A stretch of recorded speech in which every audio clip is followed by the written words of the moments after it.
Welcome back to Peston on Sunday. I'm delighted to be joined by Labour's Shadow Attorney General, Shami Chakrabarti. Shami, historically you've taken a keen interest in the Iraq historic abuse inquiries and the work by the Iraq historic abuse team. That's now been closed down with the idea that prosecutions are now going to be significantly reduced. Was that the right decision? Well, first of all, there was a disciplinary tribunal and I have to respect the outcome of that tribunal. I think it's very sad when a public servant who's given good service to the public, when their career ends in disgrace. And that's true whether it's a doctor or a politician or a lawyer. So I'm very sad and disappointed. You said, the particular disgraced solicitor, Phil Shiner, who was accused of, really behaving appallingly in the way that he brought some of these cases. In the past, you have said positive things about him. How did you get it wrong? Well, no, in the past, Mr. Shiner did some very good work that's been upheld by a judicial inquiry into, for example, the torture and killing of Baha Musa in Iraq. So I think this may be a case of someone who So what went wrong in your view? Well, it's not for me to speculate on what happened to an individual, but sometimes people lose their way. What I think is important, though, is that misconduct by an individual should not be used as an excuse to destroy everybody's human rights. And some of the politics around this and some of the media coverage has gone from the terrible misconduct of an individual to an excuse, for example, for pulling out of the European Convention on Human Rights, which protects our servicemen as much as it protects everybody else. Do you think there are cases against soldiers that should have gone ahead that now won't? I hope not, and my understanding is that it's being suggested that there will be fewer cases in the light of what's been decided, but the cases will still be considered, and that's no doubt the right thing. Now, on a less grave, but nonetheless sort of interesting point, you were in the House of Commons bar when there was that what's now become a slightly notorious encounter between the Brexit Minister David Davis and Diane Abbott. What actually happened? Well, I don't want to dwell too much on this. Diane is the Shadow Home Secretary and she's maintained a dignified silence, which I think is probably very sensible. I think that David Davis was very silly. He was sexist and he was patronising. And let's just say Diane is not someone who would have her hand patted by Donald Trump or David Davis or anybody else. And I think the contrast between the iconography around Mrs May in the White House and Diane Abbott and David Davis is quite significant. And you've seen the text that David Davis sent to a Tory colleague about Diane,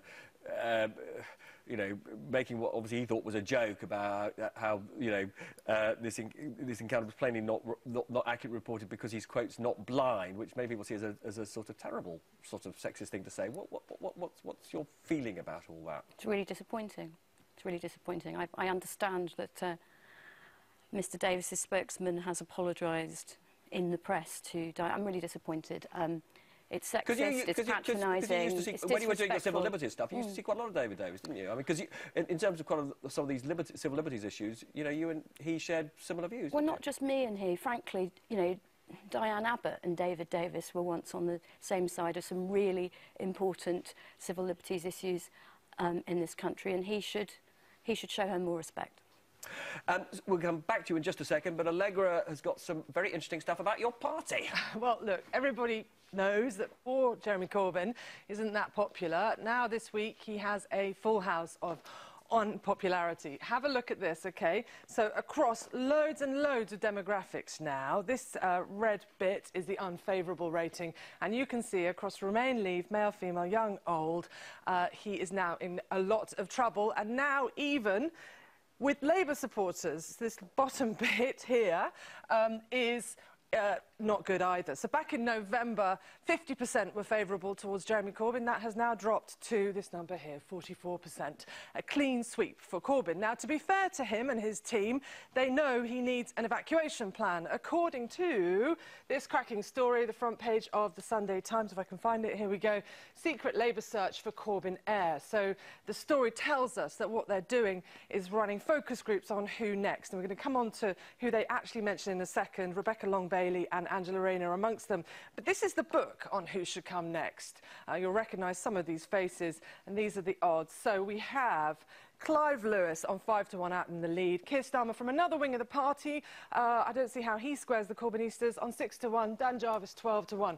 Rebecca Long-Bailey, I just mentioned, she is being focus grouped by the party and is going down very well. Another woman, Angela Rayner, who is not pictured here, she is not going down so well. She's their shadow education spokesman, and she is apparently not very likeable, which I don't think is particularly fair. Anyway, Shami, who would you like?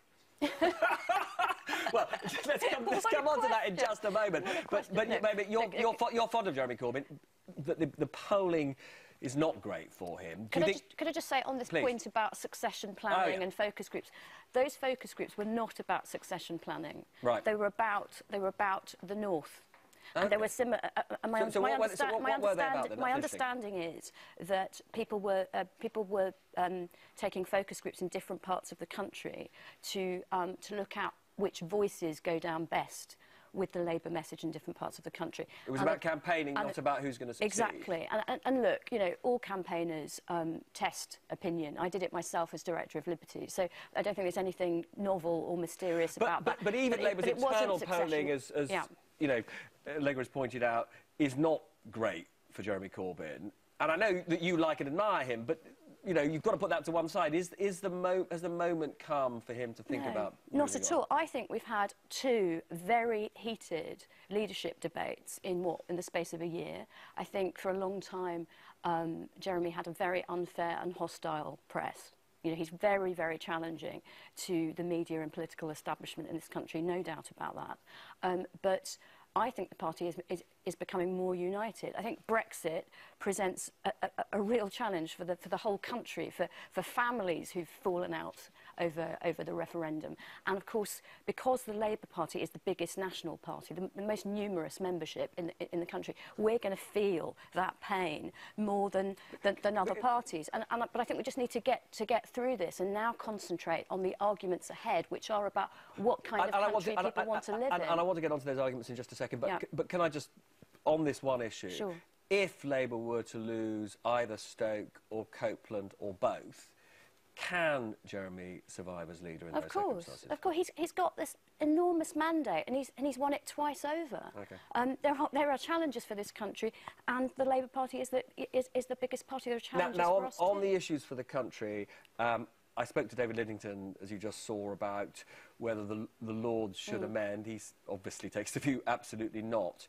Do you think the Lords should try and amend this Article 50 bill? My leader in the Lords is Angela Smith, and she's made it very clear that we're not going to be bullied. You know, I'm a relatively new member of the House of Lords, but there's some very experienced people in there who know very well the constitutional position, which is that we are a scrutinising and revising chamber. Yep. There are things that can be scrutinised and revised in this bill, so just to be without thwarting the will of the people in the referendum. You think you will amend, and you think therefore it will go back to the Commons? I think that's right. For example, the government has now conceded, after much pushing from Labour and others, that there ought to be a vote. And you'd like to see that written into the bill? Absolutely. Why not? If the government stands by that promise, why shouldn't it be written into the bill? And there are other aspects of process like that would improve the bill. I also think that thousands of EU nationals who have lived and worked and loved and formed families in this country over many years should be entitled to some comfort that they are going to be able to stay here. So again, you would like to see that written into the bill? Absolutely. And there are some, you know, some other protections for the environment and for workers' rights and so on. But I think these process points are crucial so that parliamentary sovereignty, which was supposedly what Brexit was all about, can be promised and delivered on. And I think, in particular, the rights of these EU nationals to carry on living here. Shami Chakrabarti, thank you so much for joining me.